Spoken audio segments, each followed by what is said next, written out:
This video was recorded in front of a live virtual audience.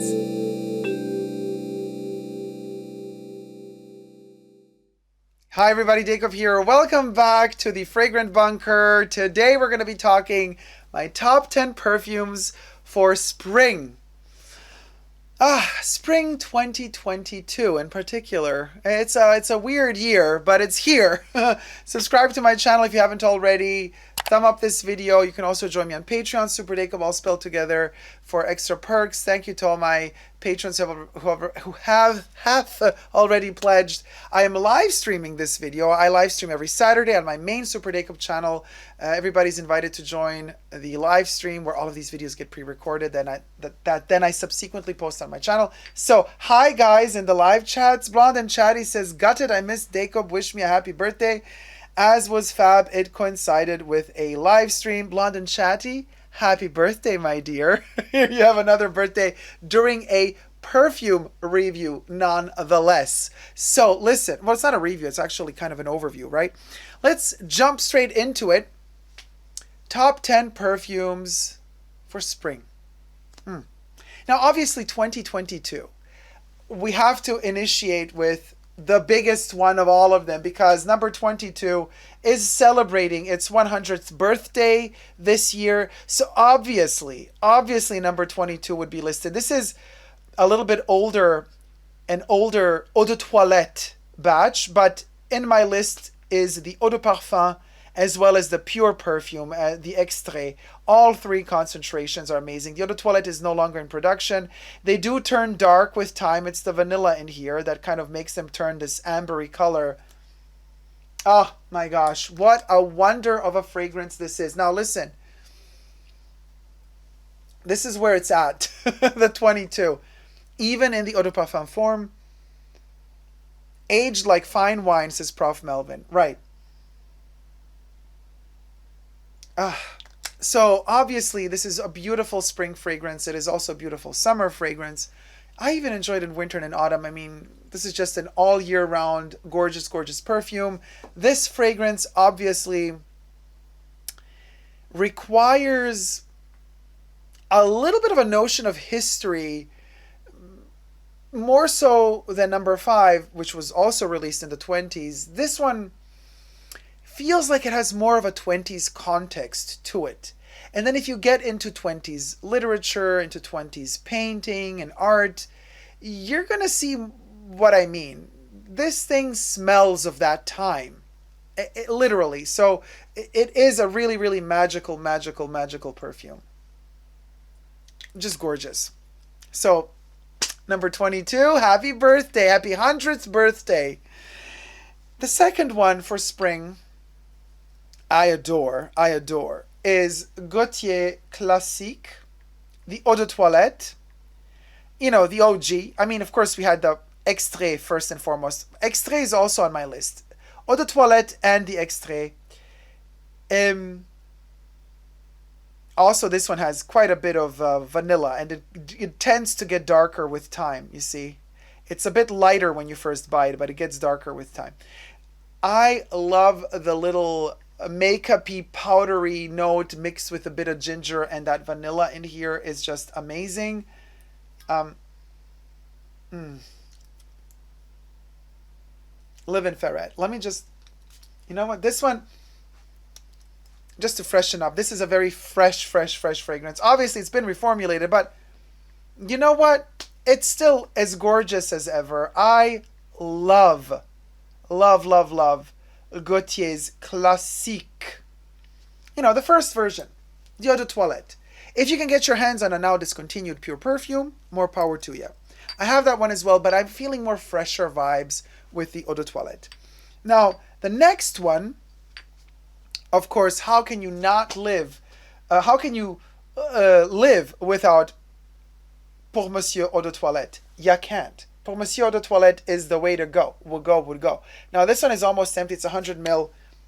I have my backup bottles always ready. This is a fabulous chypre. It's actually the only chypre that I can just bathe in without ever ever getting a little bit too, having had too much of it, the cardamom in here, a little bit of ginger, just like in Classiques. We also have a bit of ginger here. In both of them, we got a bit of ginger. Hints of labdanum, the spices, the woods, the Sicilian bergamot. Oh my God, it's all so pure and linear. It's incredible. And this is Coco Chanel's only male fragrance released during her lifetime.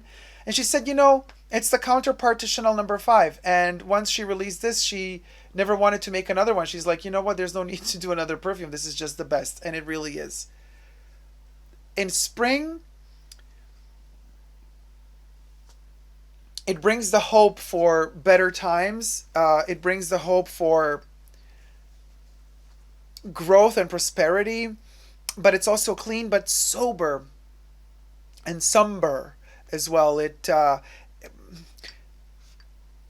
really knows its place. It doesn't scream. It's not provocative. It's just so well blended and balanced. It's just wonderful. Very delicate, never overpowering. I overspray it because I want it to be overpowering, but it never is. But alas, living for it. The next one, this one, oh my gosh, brings back memories. Bois d'Argent. Now, truth be told, this one also good for winter, spring, summer, and fall. This is the eau de parfum form, but if you can still get your hands on the Cologne, the OG release, it's also to die for. Both of them are fabulous. Oh my gosh, okay. Bois d'Argent. It's such a dream, a vision. It's one of those best released niche fragrances of the early noughties. It smells of a very specific time. Heady Slimane at Dior Homme, that slim silhouette, and the smell to go with it. Colette in Paris was like the place to go, and these were on sale at Colette. You could get all three, Eau Noire, Cologne Blanche, and Bois d'Argent in the Cologne form back in the day. Masterful fragrance. It is literally the smell of exiting winter and entering into spring. It's just gorgeous, gorgeous, gorgeous. Very poetic, very visionary fragrance. So that's my number 4. My number 5 is Fracas, because we need our tuberose. We need our heavy tuberose somehow in this rundown. And Robert Piguet's Fracas, this is the eau de parfum concentration. It is a very heavy and heady tuberose. It is a killer.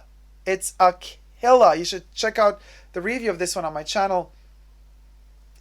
Living for it. But it's so intense. It's so powerful. It's scary at how powerful it is. It is a femme fatale. It is a femme fatale. And in fact, I do talk about the femme fatale and the Black Dahlia in my review of this one. This is a tuberose that is very omnipotent, but it screams of the desire of warmer days. Like winter is over, spring is coming, summer is still far away.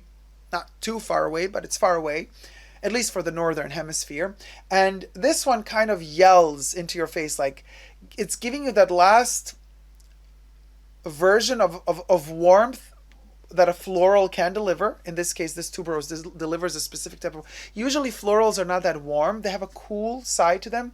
This is a hot floral. So it's kind of like a floral that warms up the beginning of spring and tells you like summer's going to be really hot.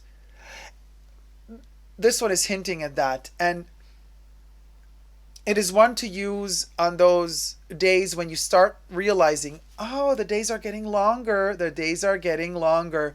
And the sun changes its hue from that cold blue light to a slightly warmer yellow tinted light.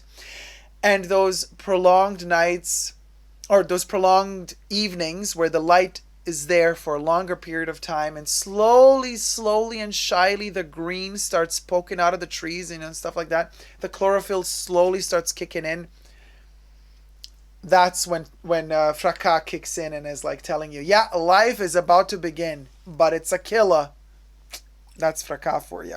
Wonderful, wonderful in spring. Now, my 6th fragrance is more for later spring, almost towards the end of spring. That's when it's best. after the April showers have passed, and then we're like going into late May, early June, and you got a lot of drought and it's not raining often, but then when it rains, you get that petrichor smell. That's when Paris Edinburgh kicks in. Paris Edinburgh is amazing. Amazing. This thing is so spring, late spring, even early summer. So, you know, I love my Les Eaux fragrances by Chanel. I love Deauville. I love Paris, Venice, Biarritz, Riviera, like all of them, you know. But I gotta say, Edinburgh, Edinburgh, Edinburgh is, oh my gosh, dare I say it took over Deauville. I mean, Deauville is still my favorite, but this one is like really, really close. It takes time to understand this one, but it's gorgeous, gorgeous, gorgeous. And late spring, it's so poetic. It gives you nostalgia. It gives you a certain sadness, a certain cool vibe to weather, whether it be drought or that petrichor smell. It's incredible. It's incredible. This is my number 6. Great for spring. Great. Even now, early spring, when I'm filming this video. Even for early spring. Oh, delicious. You have the feeling like, oh, is it sweet or is it fresh? It kind of manages to be both at the same time. Delicious. Also review this one on my channel. Number 7, Quelques Fleurs. I mean, it had to be, would be. Quelques Fleurs by Houbigant. So you can see the kind of elevated flowers on the bottle. There you go. Also on the back. The most ambrosial floral I've ever smelled. This is spring. It's also summer. But, you know, a lot of people say this is the wedding fragrance. Lady Diana allegedly wore it to her wedding. This is the Eau de Parfum concentration of Quelques Fleurs. I highly recommend this one. There's a banana note in there as well with all of these flowers. And it's just ambrosial. It's liquid ambrosia. It's the liquid of the gods. It is. It really is. It really elevates you. It is such a divine floral. Oh my gosh. Ah. My mouth waters when I smell Quelques Fleurs. It gives you hope for a good year. It almost makes you smell like, oh my God, this year the harvest is going to be amazing. It's like a good omen for a good, healthy harvest to come late summer, early fall. It's literally like investing the positive energy in spring in order to have a great harvest later on. That's how this thing smells. It's incredible. I'm living for it, dying for it, begging for it, right? Now, the next one, this one is for early spring. Right about now is the right time. I've been wearing this one lately a lot. Grain de Poudre. Grain de Poudre. Grain de Poudre, which is a type of treatment of leather or textile to make it look in a certain way, almost like dusty. Kind of like a suede-ish material that Yves Saint Laurent is also known for. I can't read it because it's too far. Violet and sage. Okay?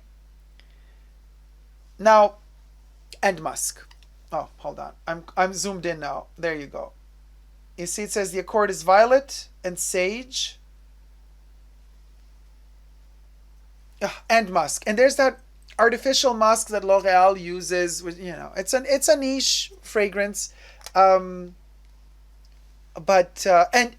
And it's cloying in winter, it's cloying in summer, it's not so easy to wear all the time. But early spring, this one hits the spot for me. I don't know what it is. I think because in early spring we have more rain kicking in, there's kind of humidity. It's still not really hot, it's not cold, it's kind of something in between.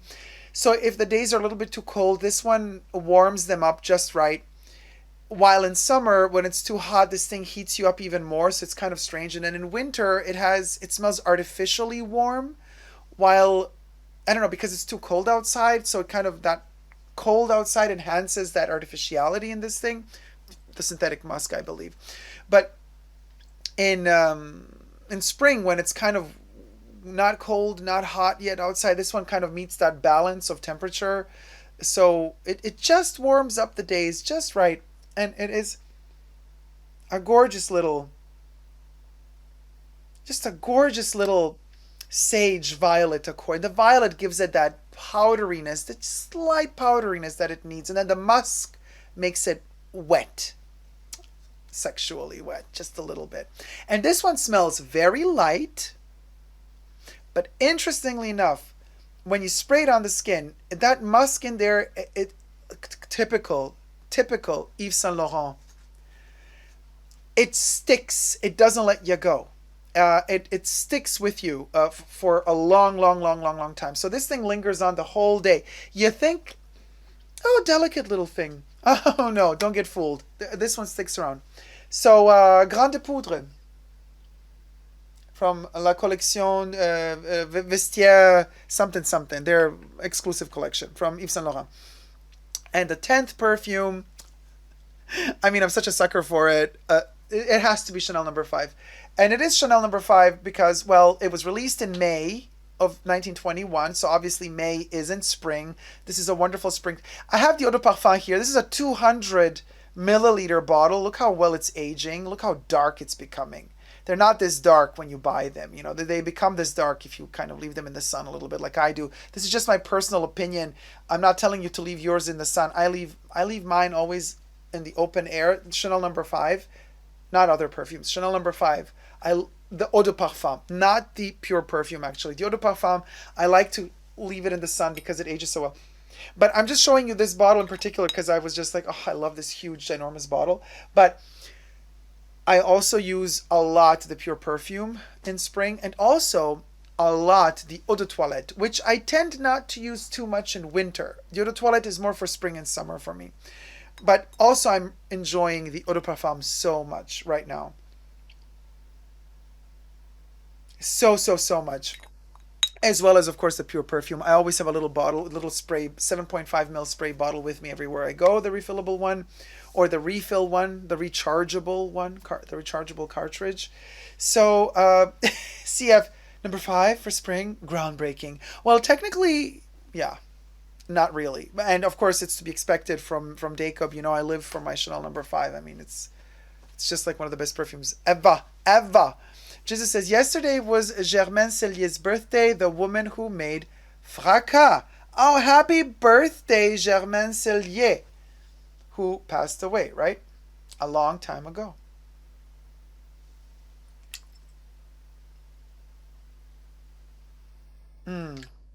So, that's that. Those would be my... Oh, no, wait. No, that's number 9. I totally skipped one. There's one missing, you guys. Oh my god, it was like hiding behind Grande Poudre. It was actually supposed to be my number 8. Grande Poudre was supposed to be 9. And Chanel 5 was supposed to be 10. Oh well, fate wanted me to skip it all and to deliver the number 10. So number 5 is number 9. And number 10 is... Any guesses? Any guesses? This is one of the loves of my life. And this one in particular, let me tell you, for me, April. Oh my God, April. And also May, but mostly April. It's Jassalmer. Incense Jassalmer by Comme des Garçons, Series 3. Jassalmer is...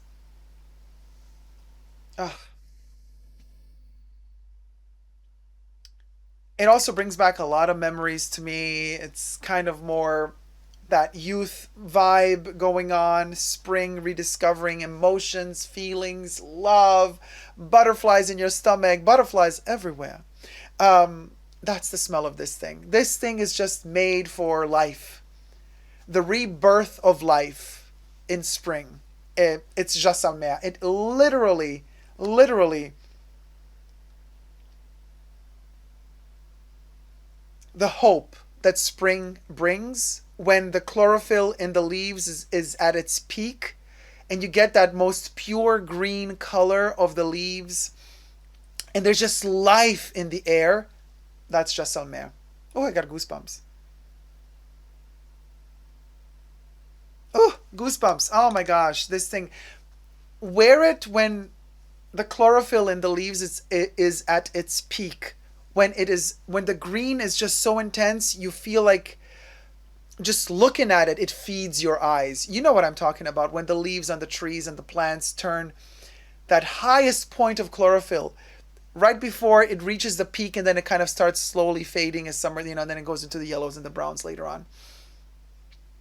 But that fresh green color, I'm not saying this one smells green. No, this has nothing to do with the color green. This has to do with the feeling and the vibes that you have while you're walking in a park or somewhere where there's nature around you blossoming at its peak in spring. And the mood, the vibe, the energy, the sizzle that it gives you. That's Jassalmer. I'm like, yeah. Okay, where's the party, you guys? Mm, mm, mm, mm. My mouth waters. So these are the 10. Interesting how Jassalmer was hiding until now. And then I thought I talked about it, but I didn't. You see, everything is holistic. Everything happens for a reason. And the fact that I didn't mention it when I wanted to mention it, but it was like fate wanted me to say it at the end. This is why. Because of the life. This one gives you life. It's like the beginning of everything. And spring is the beginning of everything. Ah, I love spring. I mean, my favorite time of the year is Halloween and autumn. But like when spring just starts, when everything starts blossoming, and I love flowers, I love my floral perfumes too. So it's just amazing. And these perfumes give me life, really. And you see how I kind of positioned them and selected them. They kind of start a little bit more heavy. And then, of course, we begin with 22. And the idea was to end with number 5. But we ended with Jassalmer. We ended with Jassalmer. So what do you guys think? See, how do we feel about a neroli for spring? Too much of a summer scent? I mean, I'm not overall a huge neroli fan in general. There are a couple of perfumes that I can handle with neroli, but it's not like kind of like, oh yes, neroli is my thing. I'm more for tuberose. I'm more for jasmine. It can be sambac jasmine or grandiflorum. It can be more the poopy version or the more or less indolic version. I'm more for rose, ilang ilang. The Sicilian bergamot is kind of like I'm not really into citruses, but that one is really good, especially because of Monsieur. Um, Violet. Oh, iris, orris root. And a little bit of patchouli. Why not? Incense also works. Listen, I mean, of course I would have added another ton of perfumes. I mean, of course, La Pausa could have been in here, almost made it. I mean, but La Pausa is maybe even more summery because it has a dryness to it, which is wonderful in the heat. Le Lion de Chanel, I already added. Le Lion de Chanel actually goes into everything. I could put Le Lion de Chanel in here. Truth be told, Le Lion de Chanel for me is really the best in summer. It just blossoms in summer, in a very, very amazing way. Thank you so much, Saya. Frozen Luxury says, Dacob looking fabulous as always. Thank you so much, sweetie. I've already been spraying myself with various perfumes. After this video, I will smell like 10 things, lol. But they blend so well together. Just don't spray them over each other, like behind the knee, something, a little bit, tick, tick, tick, tick, tick, tick, And, oh my gosh, you guys. Classique is just, oh, because I sprayed that on in this video. I don't want to, Classique is giving me the gives, okay? Eau de toilette, Jean-Paul Gaultier. Check the can underneath. Buy it if it's made in France. They still do them made in France. Most of them are made in Spain, but they still have some batches made in France. This one is made in France. Get the one made in France. Oh my God. Ooh, live in ferret. So I hope you've enjoyed this my top 10 for spring. Let me know your top 10 choices for your spring, your favorite spring selection, you know, the ones that you're going to kind of play with the most and enjoy the most. These were mine for this year. Obviously, you know, emotions and motions change from year to year. Right now I'm feeling these little fellas. It's probably going to change next year. You never know, right? But for now, these are just making me really, really, really happy. And these are tough times. 2022 is not an easy year. We're going through a lot of complications and problems, from war to lockdown situation, people getting really sick. I mean, economy's down the drain. It's like it's just, you have the feeling like, oh my God, it never stops. But perfumes give me hope. You know, they make me kind of go through stuff, and they help me get through the day. I never spend a day without spraying a perfume, and if I don't spray it on me, at least I smell it out of the bottle. At least, you know, they're like it's kind of like a must moment of my day.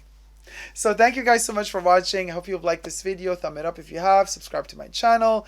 And until next time, never forget to never give up on fragrant love. Love you all. See you soon. Take care. Bye.